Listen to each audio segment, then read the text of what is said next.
L'Empire romain est l'une des civilisations les plus influentes de l'histoire, ayant laissé un héritage qui résonne encore aujourd'hui dans le monde moderne. Pour comprendre l'ampleur de cet empire, il est essentiel de diviser son histoire en deux phases principales, le Principat et le Dominat. Chacune de ces phases possède des caractéristiques distinctes qui ont marqué la trajectoire et la structure du pouvoir romain. Le Principat, qui s'étend de 27 avenue Jésus-Christ à 235 AP. Jésus-Christ a marqué le début de l'Empire romain sous la direction d'Octavien, qui deviendra connu sous le nom d'Auguste. Cette période se caractérise par un régime qui maintenait l'apparence d'une république, mais avec le pouvoir concentré entre les mains du prince ou empereur. Auguste, astucieusement, a équilibré la tradition républicaine avec le contrôle centralisé, garantissant stabilité et prospérité à Rome. Pendant le Principat, les institutions républicaines comme le Sénat continuaient d'exister, mais leur rôle était largement subordonné à l'autorité de l'empereur. Auguste établit un système administratif efficace, avec des gouverneurs provinciaux qui répondaient directement à lui, et créa une armée professionnelle permanente, financée par le trésor impérial. Ces réformes garantissaient une administration plus cohérente et un contrôle plus ferme sur les vastes territoires de l'Empire. L'une des marques de fabrique du Principat fut la Pax Romana, une longue période de paix et de stabilité relative qui permit l'épanouissement de la culture, des arts et de l'économie. Pendant cette époque, Rome vit la construction de monuments grandioses, comme le Colisée et le Panthéon, ainsi que l'avancée des sciences et de la philosophie. La littérature prospéra également, avec des figures comme Virgile et Horace laissant un héritage durable. La stabilité du Principat commença à se détériorer au IIIe siècle, avec une série de crises politiques, économiques et militaires. La succession des empereurs devint chaotique, et l'Empire fit face à des invasions barbares, des rébellions internes et une économie en déclin. Ces problèmes culminèrent dans ce qui est connu comme la crise du IIIe siècle, une période qui exigea des réformes profondes pour la survie de l'Empire. Le Dominat, qui s'étend de 284 à 476 AP. Jésus-Christ surgit en réponse aux crises de la fin du Principat. Initiée par Dioclétien, cette période fut caractérisée par une centralisation encore plus grande du pouvoir et une réorganisation administrative profonde. Dioclétien divisa l'Empire en 4 parties, chacune gouvernée par un tétrarque, dans une tentative d'améliorer l'administration et la défense des frontières. Dioclétien introduisit plusieurs réformes pour stabiliser l'Empire, y compris la division administrative et la restructuration de l'armée. Il mit également en place une politique de contrôle des prix et renforça la collecte des impôts. La bureaucratie fut étendue, et la figure de l'empereur fut divinisée, augmentant encore plus la distance entre le souverain et le peuple. Ces changements aidèrent à prolonger la vie de l'Empire, mais créèrent aussi un système plus rigide et oppressif. Malgré les réformes de Dioclétien et de ses successeurs, l'Empire occidental continua à faire face à des défis insurmontables. Les invasions barbares, la corruption interne et les luttes pour le pouvoir affaiblirent encore plus l'État romain. Le point culminant fut en 476 AP.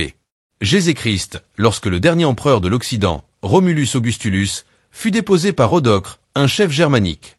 Cet événement est généralement considéré comme la fin de l'Empire romain d'Occident, marquant le début du Moyen Âge en Europe.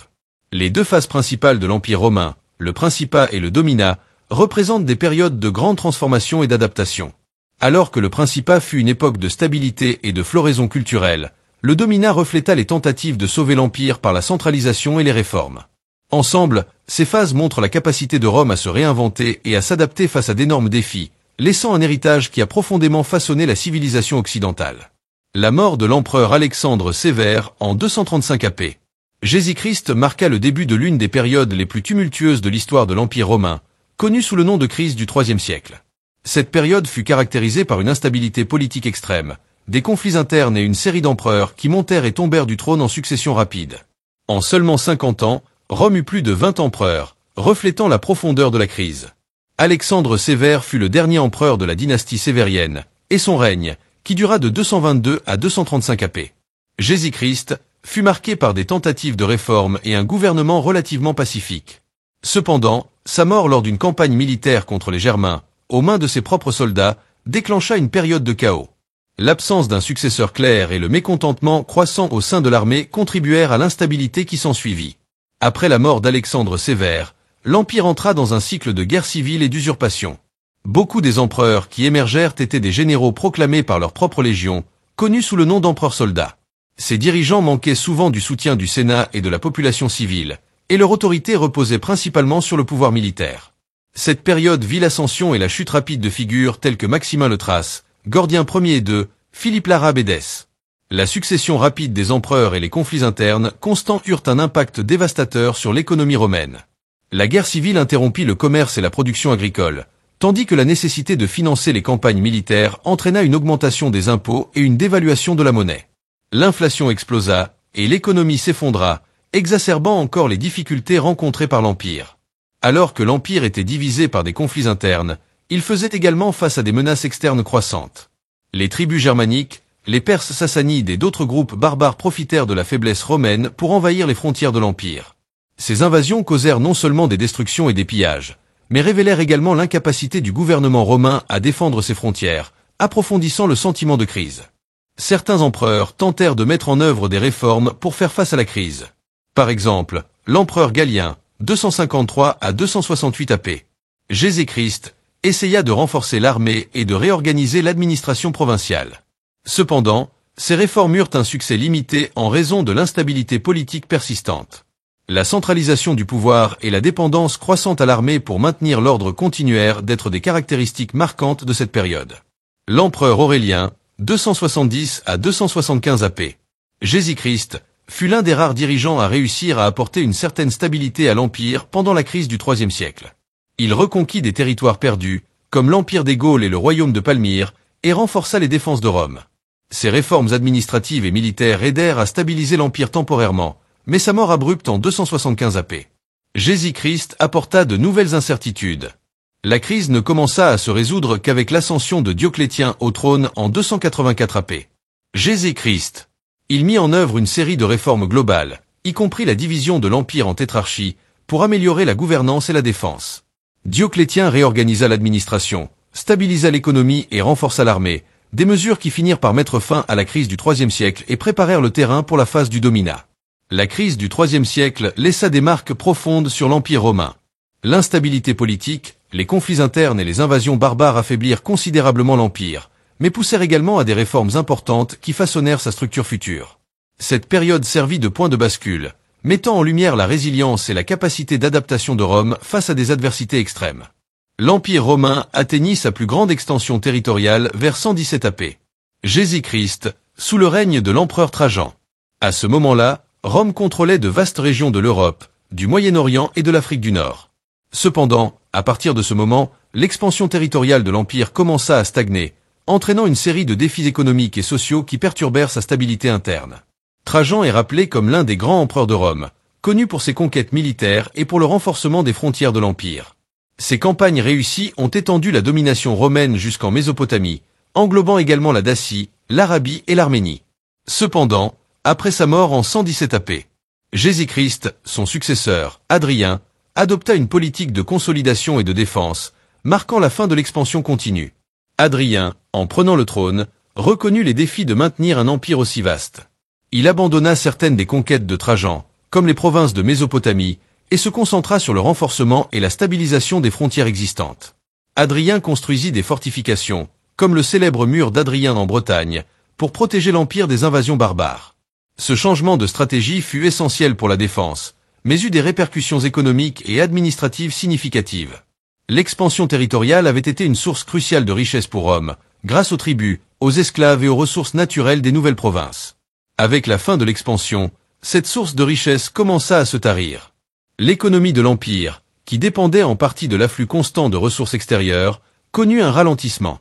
De plus, les coûts de maintenance et de défense des vastes frontières augmentèrent, exerçant une pression supplémentaire sur les ressources de l'État.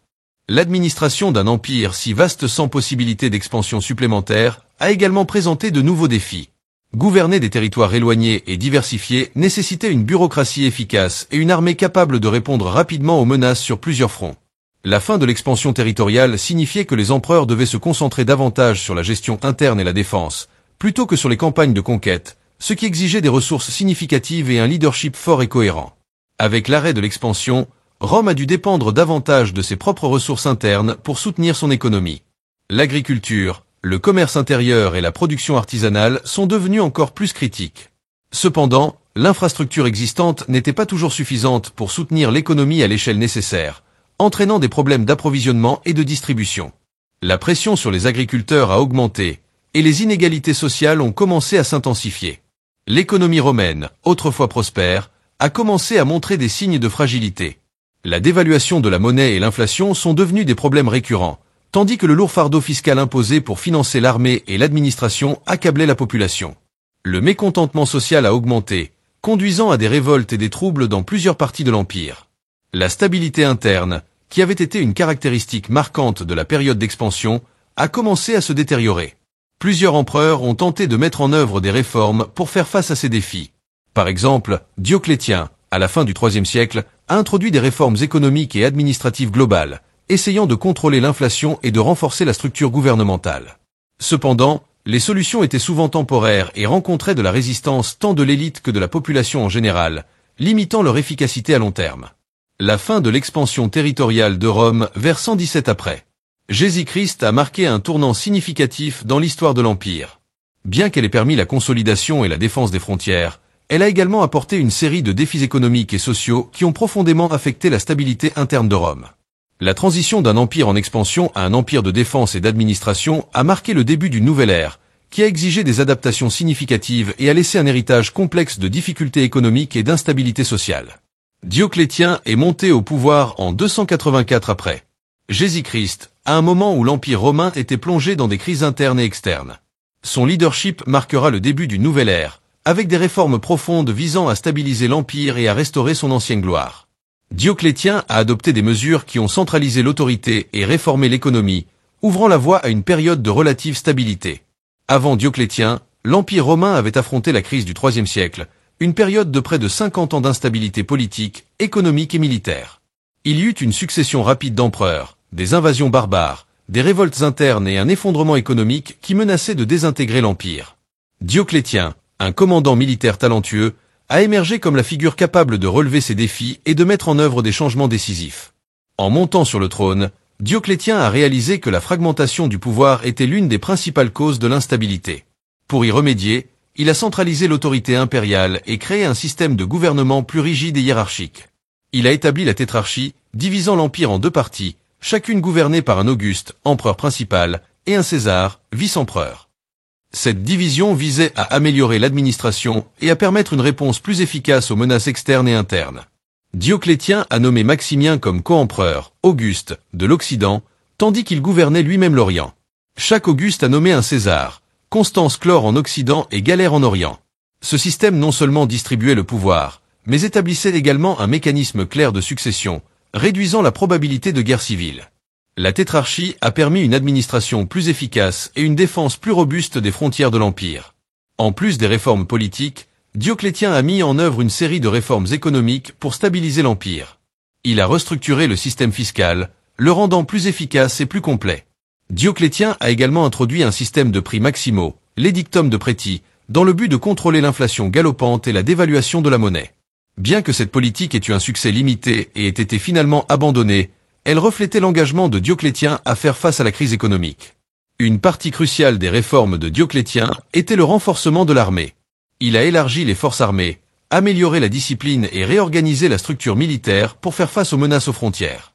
Dioclétien a également construit et renforcé les fortifications le long des frontières, garantissant une défense plus efficace contre les invasions barbares. Ces mesures ont augmenté la capacité de l'Empire à protéger ses territoires et à maintenir l'ordre interne. Les réformes administratives de Dioclétien se sont également étendues aux provinces. Il a divisé les grandes provinces en unités plus petites, facilitant une administration plus efficace et une meilleure collecte des impôts. Cette division a créé une bureaucratie plus complexe et plus étendue, mais a également permis un contrôle plus direct et efficace des régions éloignées de l'Empire. Les réformes provinciales ont aidé à garantir que les ordres impériaux soient exécutés de manière plus rapide et plus efficace. Dioclétien abdiker volontærement 1305 april. Jésus-Christ, un acte rare dans l'histoire romaine, établissant un précédent pour la succession pacifique du pouvoir. Son héritage est complexe, mais indéniablement significatif. Les réformes de Dioclétien ont stabilisé l'Empire à court terme et ont créé une base pour la continuité du gouvernement romain pendant plus d'un siècle. Bien que la tétrarchie n'ait pas perduré, sa tentative de réorganiser l'Empire a eu un impact durable. L'ascension de Dioclétien a marqué un tournant crucial dans l'histoire de l'Empire romain. Ces réformes centralisatrices et économiques étaient essentielles pour restaurer la stabilité et l'ordre dans un empire qui faisait face à la désintégration. Dioclétien a démontré une remarquable capacité à gouverner et à réformer, et son héritage a perduré bien au-delà de son règne, influençant la structure et l'administration de l'Empire dans les années suivantes. L'Empire romain, à travers ses deux phases principales, le Principat et le Dominé, illustre une trajectoire d'adaptation et de transformation face aux défis. La Principauté, marquée par la stabilité et l'épanouissement culturel, a cédé la place au Dominato, qui cherchait à répondre aux crises par la centralisation et les réformes administratives. Cette capacité de Rome à se réinventer et à s'adapter a laissé un héritage durable qui a profondément façonné la civilisation occidentale. Si vous êtes intéressé par l'histoire et l'héritage de l'Empire romain, explorez davantage cette période fascinante de l'humanité. Abonnez-vous à notre chaîne pour recevoir des vidéos détaillées sur différents aspects de l'histoire romaine et ses conséquences. Laissez votre commentaire ci-dessous sur ce que vous aimeriez savoir d'autre sur Rome et partagez cette vidéo avec vos amis afin que nous puissions ensemble en découvrir davantage sur l'histoire qui a façonné le monde moderne.